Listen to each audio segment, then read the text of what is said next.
Gara-gara jadwal piket tahun baru, seorang dokter muda dianiaya oleh seorang lelaki di sebuah kafe di Palembang yang membuat salah satu pendidik dan pemerhati pendidikan kedokteran Profesor Yuwono menyayangkan peristiwa tersebut terjadi.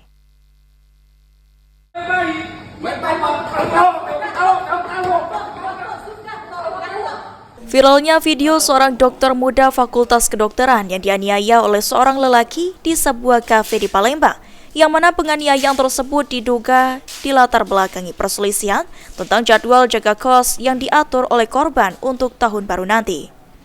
Sementara pelaku yang menganiaya korban merupakan orang tua dari adik tingkat korban yang juga sama-sama dokter muda dari Fakultas Kedokteran. Hal tersebut membuat salah satu pendidik dan pemerhati pendidikan kedokteran, Profesor Yuwono, turut prihatin dengan kejadian tersebut. Profesor Yuwono melihat dari kasus tersebut, seorang calon dokter tersebut tidak memiliki kesiapan untuk menjadi seorang dokter. Karena menurutnya, seorang dokter disumpah untuk kapanpun selalu berbakti di bidang kemanusiaan. Nah, kejadian yang barusan terjadi kemarin adalah katakanlah ada sedikit banyak luntur masalah penghormatan antar sejawat dokter atau calon dokter ini tadi. Itu pokok banget dalam pendidikan. Artinya apa? Mungkin dari awal tidak ada kesiapan dari yang bersangkutan atau mahasiswa ini untuk menjadi dokter. Karena untuk menjadi dokter memang butuh, ya, untuk apa? Bukan hanya sekedar, mohon maaf ya, bukan digambarkan dokter itu kaya, harta, bukan itu. Tapi dokter adalah berkecimpung, berbakti di bidang kemanusiaan. Siap enggak? Untuk kemanusiaan kapanpun harus siap.